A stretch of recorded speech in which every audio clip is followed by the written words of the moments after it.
His energy level was high. Yes. And the good news is Max is back. Oh, Max is back. I think it's a combination of that and a little bit more. Brock Bowers has that uncanny attitude about getting free and knowing how to get open. It goes back to this simple maxim of everything. Pass rush helps pass coverage. Pass coverage helps the pass rush. Hey, a beautiful job working together. I hope you can feel what it feels like now. This is why we work so freaking hard. It comes, we don't know what's going to happen, but if we keep staying with it and keep believing in it, it's going to happen and it'll happen again. This ain't the only time we're going to get one of these. It's one win. We're here for more than one win. But I got to get a game ball. First win in the silver and black.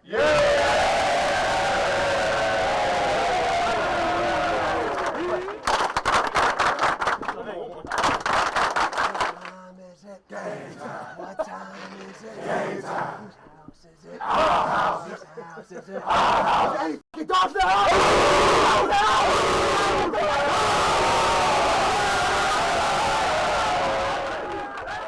The victory speech of Pete Carroll.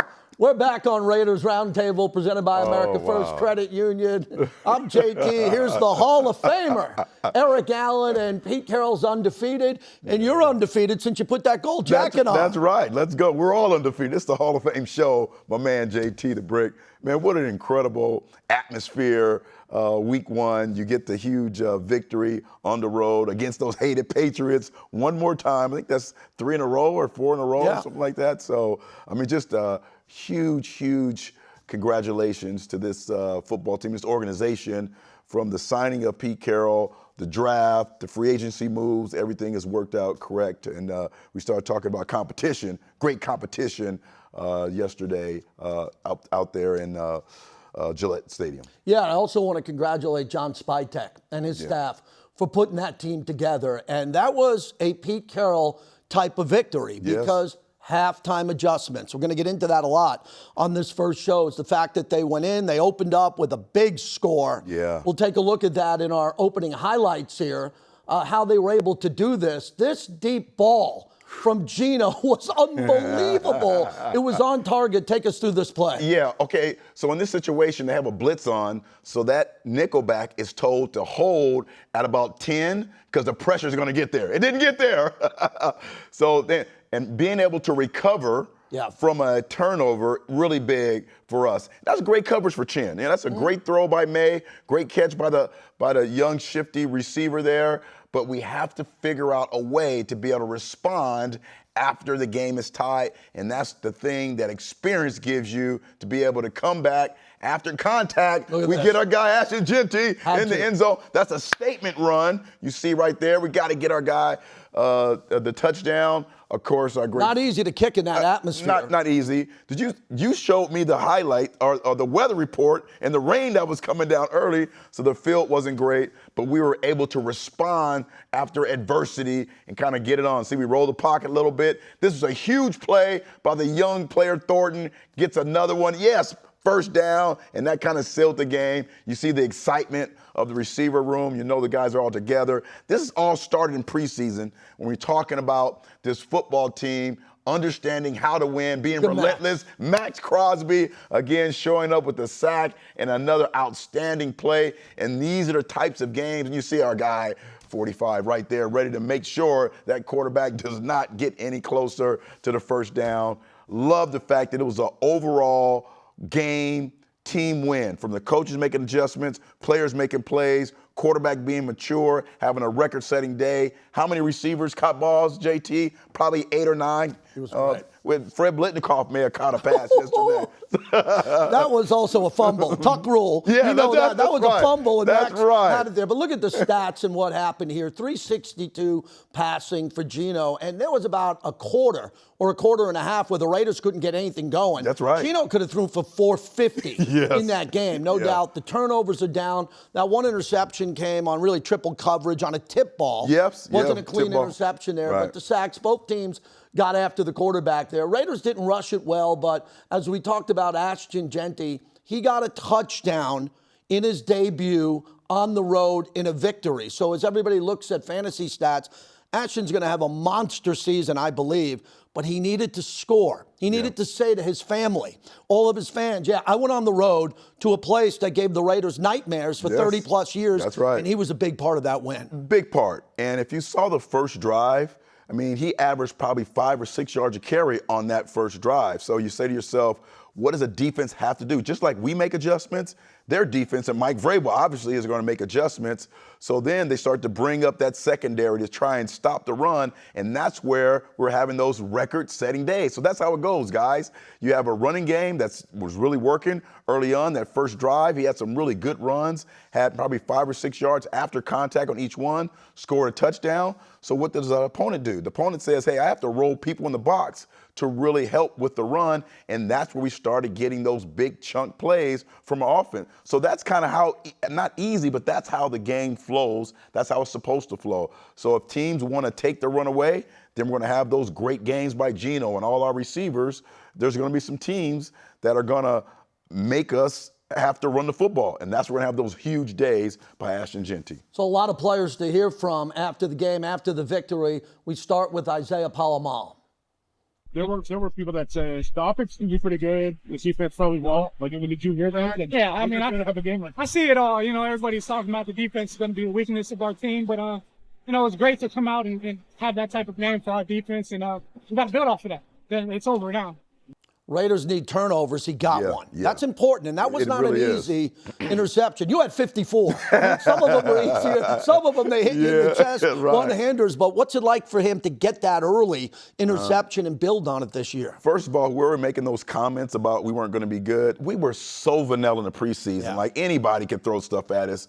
But this football team, the last couple of games, have really found a way to get their hands on the ball. And I always came to the season, like, as a defensive back for a defense, you're trying to get 20, 21 interceptions. We're well on our way. We just have to make sure all the tips and overthrows, we get all of those tips and overthrows. So important that Max and those guys up front continue to apply pressure. And sometimes they're not going to get a sack, but the ball's going to come out weird. The ball's going to come out fast. The ball's going to be overthrows. And that's when this defense has to take advantage of those opportunities. Isaiah is one of my favorite players. Max put him on last year coming out of training camp. He told us, watch this guy. He has really exploded. He's going to be a fantastic player for our organization. Remember, Jacoby Myers played for the Patriots. He's a Raider. Here's what he said.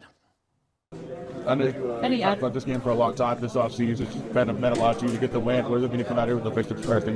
Honestly, that was the most important thing. You didn't want to come out here and then take that 5-hour flight back home thinking about how you messed up and what was hurting. So getting that dub with the guys, especially after everything we've been through last year, just starting fresh, and it's like a new breath of air, you know what I'm saying? So I'm happy for everybody. What a pro. The last scrum he was in, he was talking about contract and what was happening. The season has started.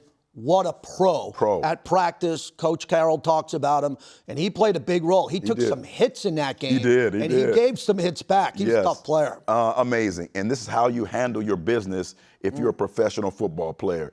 Once the season starts, you get on the football field and you play football and you do what you do. And another amazing performance by him. Just kind of ate up the middle of the football field. Again, had some runs after contact, was able to bounce off some guys, had 8 or 9 catches yesterday, was our great possession receiver. Just really does an amazing job of being in the middle of the football field. And if you're one-on-one in the middle of the football field and the Raiders are having some difficulties moving the ball, we look to him to get us going. And he was the guy who got us going. And that was just a really, really good homecoming for him. He's an amazing player. Just love his energy, love his attitude, and he's going to get paid. I love what you said. He's a total pro, the way he's handling all his business. And then the face of the Raiders when it comes to defense and all around this organization, here's Mad Max Crosby.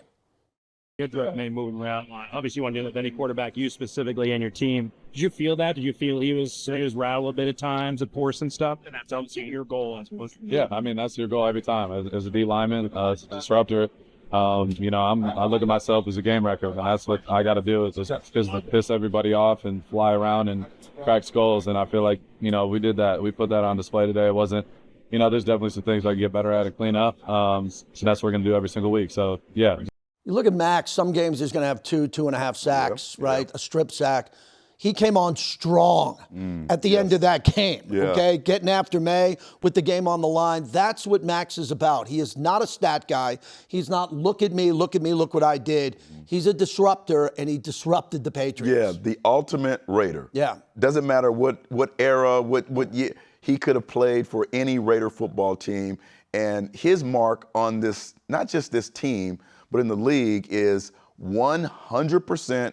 100% of the time. He never wastes a second, a moment on the football field. Does an amazing job of getting after the quarterback, the running back. Whoever has the football, Max is going to get after you. Just love his energy, love his impact. He's the kind of guy who's going to be the person who makes the correct play at the right time. And it just feels like he's like free to be able to go back to what he was known to be a couple years ago. Just get on the football field and just make a difference. Just incredible football player. Love to have him here at the Raiders. Well, we have great insiders on this show. Lincoln Kennedy is going to join us in a little bit, but coming up next, Paul Gutierrez will join us from Raiders.com. He's embedded with the team. He made the road trip.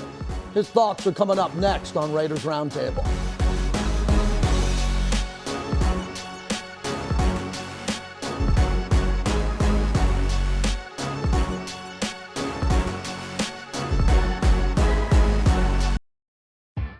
Raiders Roundtable is brought to you by America First Credit Union, the official credit union of the Las Vegas Raiders. Coors Light, choose chill, an official beer of Raider Nation. Celebrate responsibly. 2025 Coors Brewing Company, Golden, Colorado. Hey, welcome back to Raiders Roundtable. I'm Paul Gutierrez, and I'm here with my 3 takeaways from Sunday's season opening victory at the New England Patriots. And let's start at the most important position in all of team sports, quarterback. Geno Smith doesn't blink. So Geno Smith was cooking, and then he wasn't. The new Raiders quarterback's second quarter interception on a high-risk pass into double coverage, well, that sent the Raiders offense into a funk that saw 3 straight 3-and-outs. But instead of blinking, well, Smith went back to taking those wide-eyed risks and getting those big rewards, especially on third downs, completing a 36-yard pass to rookie wideout Dante Thornton on 3rd and 20 late in the fourth quarter. Well, that was Smith's, his chef's kiss. And that mentality is exactly what the Raiders need from the most important position in team sports, and what has been sorely missing at quarterback for several years. After all, he's already the Raiders' 7th different starting quarterback since Derek Carr was benched and left the team with 2 games to go in the 2022 season. Something else about Geno in this game, his 362 passing yards, well, that set a new franchise record for most passing yards by a player in his debut with the Raiders since Dan Pastorini had 317 way back in 1980. Takeaway number 2, well, this was a perfect example of pass rush complementing the pass coverage and vice versa. Safety Isaiah Palomau's third quarter interception, well, that flipped momentum solidly back into the Raiders' corner. And fittingly enough, well, that was made possible by Max Crosby hitting Patriots quarterback Drake May as he released the ball.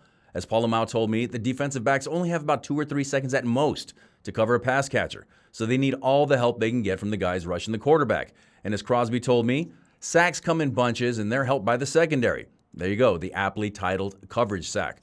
But on the flip side, the lack of a consistent pass rush in the middle of the game, well, that made a green secondary all the more vulnerable to May. Adjustments on both sides of the defense, that also helped flip the game. A cool moment about this, though, as well, with the 4 sacks. Yeah, 3 sacks from the defensive ends, the edge rushers, the guys that are supposed to get home. Max Crosby, Tyree Wilson, Malcolm Koonce all getting home. That helps things as well. Caillou Blue Kelly making his Raiders debut at cornerback, 7 tackles on his own. Beyond that, 1 brutal pass interference call that I don't think a lot of people really agree with. Takeaway number 3, Brock Bowers is the truth. So might the first-team All-Pro tight end be even better in his second NFL season? Well, after the show he put on Sunday, no doubt. Bowers averaged more than 20 yards per catch on his 5 catches, and he hit more than 20 miles per hour on his breathtaking 30-yard catch and run in the third quarter. With an established quarterback like Geno Smith directing the offense, Bowers will only be put in better positions to succeed. And with fellow tight end Michael Mayer also a threat, Bowers is only going to benefit from that. Raider Nation did hold its breath, though, when Bowers left the game with a knee injury. And Bowers told me he wasn't sure exactly how or when he tweaked his knee. He just said that he came out as a mode of caution. He's glad that the Raiders have an extra day, though, to rest and recuperate before Monday night's season opener against the Chargers. All right, so for more on Sunday's game and how Geno Smith has captured the Raiders locker room with Sunday's performance against the Patriots, make sure to check out my column, Geno Smith Wasn't Perfect, but his cool command delivered a statement win over the Patriots on Raiders.com.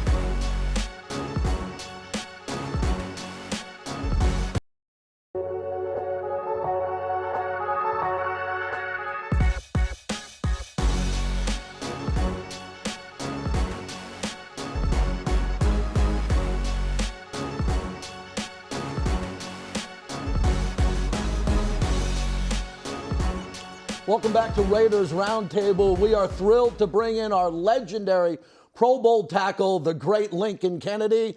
And Link, we're going to start off with the deep passing game first to Geno Smith. When he had time, it was a beautiful thing. 5 receivers had a reception of over 20 yards. How'd you see it? Well, it was really positive when you open up the game and you see things going as well as they were scripted, and they happened, especially in the first, to start the game in the second half. So that was positive for the Raiders. And overall, I was just pleased to see the balance out of the 12 personnel, 2 tight end personnel sets that they had. The fact that they could not only run the ball and be effective running the football, but also strike downfield. So that was a good sign. I tell you, Link, whenever you see the deep ball, we're all enamored about the throw and about the catch and who's catching it and who's throwing it. But first, it needs to be some protection to be able to get all that done.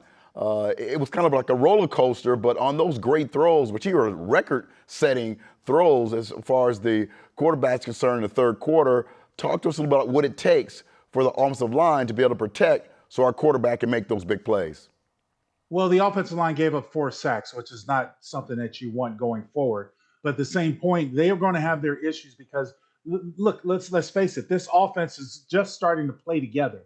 We've seen bits and pieces of it throughout the preseason, but it's just starting to play together. And so a lot of times what you saw when offensive linemen were giving up those sacks, they were beating on stunts and games that the defensive line was running. And you need to have more cohesiveness with your offensive line. You got to get to know the guys that are playing next to you, how they're going to do it, what levels they're going to be on when it comes to pass protection. So that's a work in progress. All in all, because you were able to come out with the win, that's a positive. You were able to come out with, as you mentioned, EA, a record-setting day with Geno Smith. And look, it's positive going forward. I like it. I like that the movement they got on the offensive line for the run game and the zone run game. I like how they worked out at 12 personnel. I like how they made adjustments throughout the game. That was a big thing that stood out to me, both EA and JT. We hadn't seen this coaching staff on the Raiders make adjustments like they did in this first game, and it became apparent in their efforts to win the football game. Yeah, Lincoln, we talked on the post-game show right after the game about this offensive line and the grade and what they need to do to get better, and you quickly saw the problems with the stunts and the fact that a delayed blitz or just a stunt was causing problems. But I want to go back to what we saw in camp and OTAs. They were building this offensive line, not from scratch. You had Colton Miller, but once Jackson Powers-Johnson was not going to be the center and moved to right guard, DJ Glaze is still a very young player, Dylan Parham. Overall, as you said, chemistry and communication's got to be tightened up heading into the Charger game. Cohesiveness is the key for offensive line play. It's really the fact that you keep these guys together, you let them play together. They're going to take their lumps, just like they did in Sunday's game against the Patriots. But also, over the long run, they're going to learn how to work together. You know, DJ Glaze struggled a little bit with speed this past game. He hasn't really been exposed to it, and they made adjustments to help Max protection, to help him chip, to give him some help to make sure that he was clean. But overall, for the most part, you give Geno Smith a tip of your hat to him because he stood tall in that pocket, even though a lot of times it was collapsing around him. These things will work itself out in time if you're able to keep this offensive line together and healthy. Link, give us your impression of Ashton Jeanty. I thought the first couple of runs were really great. He had that great balance off of contact, was able to kind of finish the runs downhill. Talk to us a little bit about what it's like for a lineman to know that the opposing team, especially me and Mike Vrabel, is all about stopping the run. How do you make sure that young running back feels comfortable and have some success? Well, even though you didn't have a lot of success running the football, you did have some success running the football, EA. And what happened is I saw the offensive line controlling the line of scrimmage. The last couple of years, there's been a ton of penetration by opposing defenses, getting in the backfield, making the running backs cut as soon as they get the football. You can't be productive that way. The fact is the line of scrimmage was controlled by the offensive line. They did a good job blocking the zone scheme rather than man blocking. And more importantly, a lot of the times, like even on the goal line for Ashton, It was a statement run, getting him in the end zone, showing that you can run the ball in short yardage or goal line and not opposed to it because you haven't had success in the past is a statement. It's a statement for this offense. And I appreciate that as a former offensive lineman, giving those guys a shot. Might not always be beautiful, but there's some times where Ashton's going to have to be his own blocker or whomever the backfield is. You know, you look at the overall number of plays he had, JT, there's only 58 offensive plays, which is not a lot of plays. So when you talk about the effectiveness they had in the run game, be it minute and as well as the passing game, that's one reason why the Raiders are able to leave with the win. This is how I see it with Ashton. The stats are going to come. Believe me, fantasy draft, everybody took him. He's going to put up monster numbers at points. He needed to score that touchdown. He did. The Raiders were going to win that game if he scored that touchdown. I thought he was electric at the goal line in that play. If he gets hit, Link, behind the line of scrimmage, and the Raiders settle for a field goal, that game flips. Yes. So there are going to be games where Ashton's going to have to score, and he was able to do that in his Raiders debut. But, Link, my question is, can they get him going on the outside? Because if they don't get a push up the middle and get him a big hole, do you envision them pitching it out to him so he can get the edge? He slipped on a big play because of the field conditions, obviously. Right. But I want to see him on the perimeter, Link, where he can make defenders miss.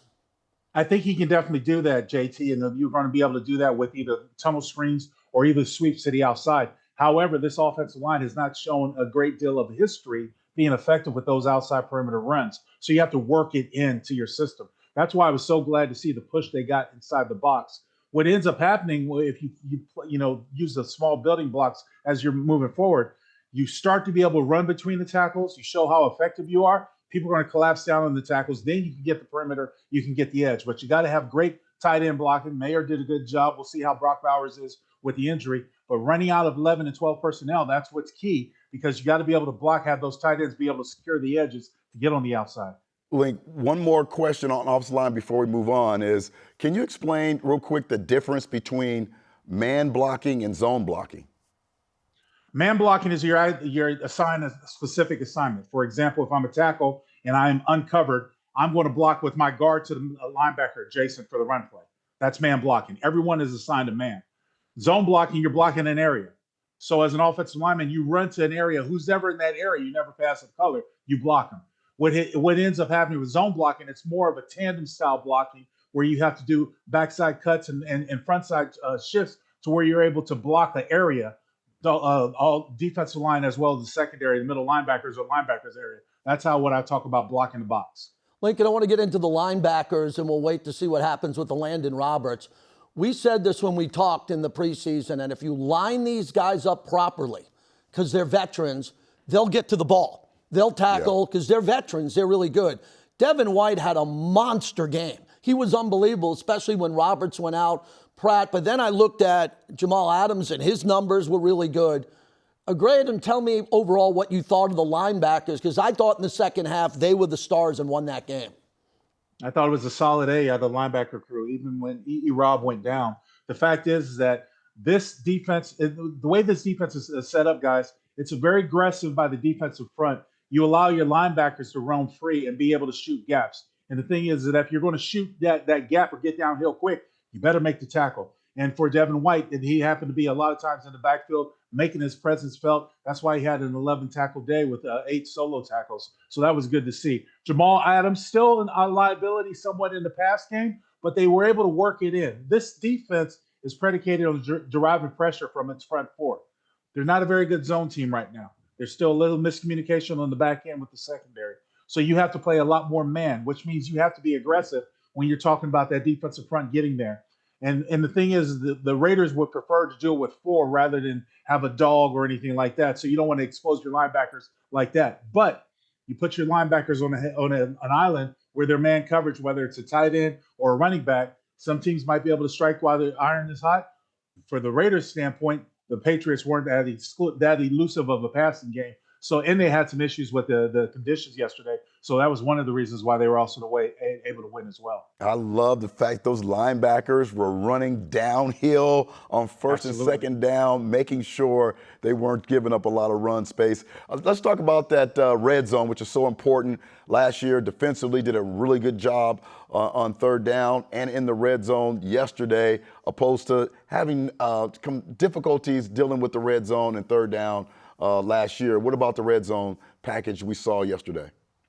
Well, it's a work in progress. I still think that you're trying to figure things out. You look at the touchdown that Jeremy Chin was beating on. I mean, it's man-on-man coverage. It's almost impossible when you have a quarterback of pro standards miss that throw. And Chin was just a step off.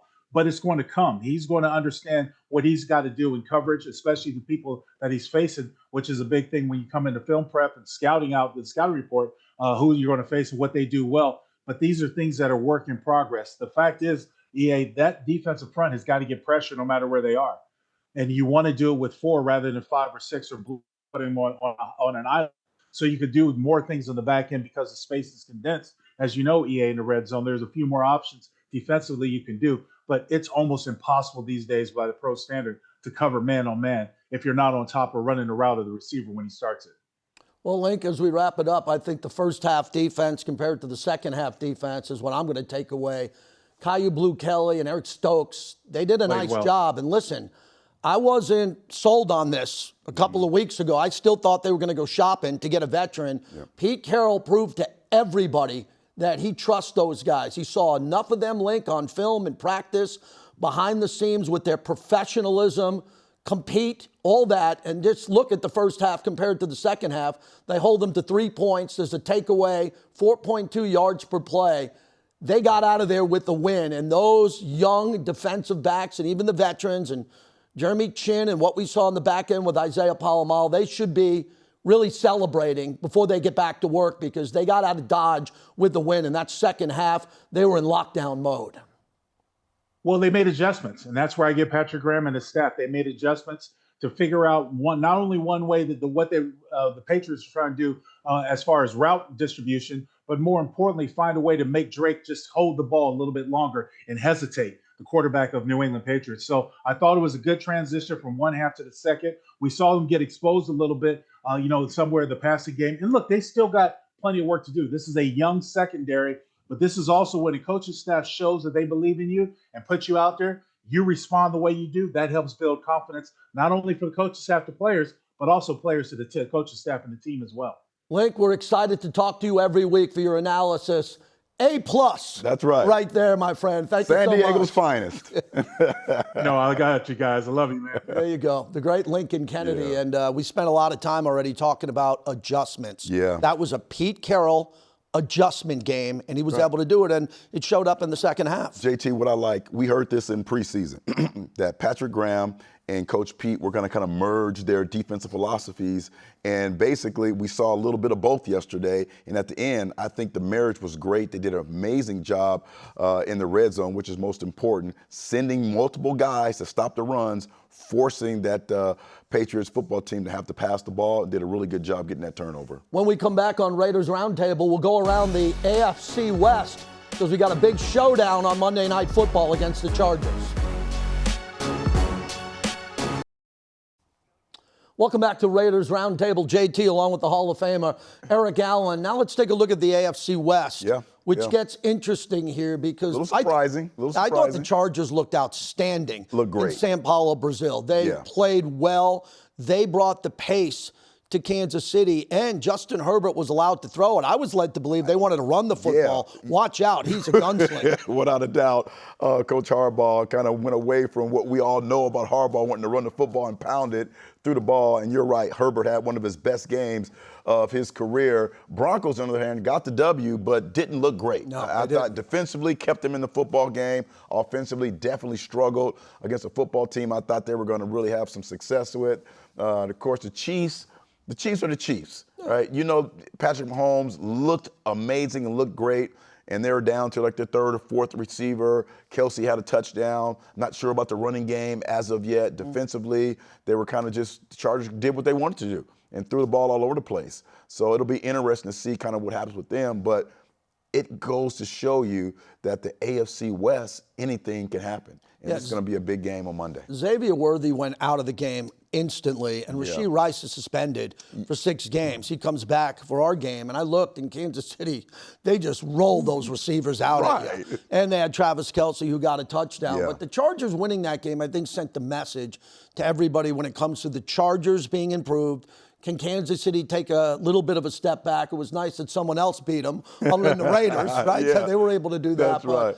I That's look at the interesting, Chargers coming in, and we'll have time to talk about that. The Chargers are interesting, what's going to happen. Because as we look at the schedule right here, this is a tough schedule, period. It is. You come off beating Drake May. Yep. Now let's just talk about the quarterbacks in the next three. Yeah. You get Herbert, you get Jaden Daniels, Caleb Williams, the #1 pick overall. You know who had the best game in week 1? Daniel Jones. Yes. Yeah. He played unbelievable. Who would have thought Daniel Jones? Nobody saw that. One thing that all 4 of those quarterbacks can do is they can make plays outside the pocket. We know that all of those guys have. So what is that going to say? That's going to say linebackers, you got to make sure when those guys are running, you have an opportunity. You got to put some pads on them. You got to hurt them. Not anything, bad, but you got to put your pads on them. That's the one thing that you have to do with those quarterbacks who are running, because if they're running, that's your opportunity to make them feel like a real football player, right?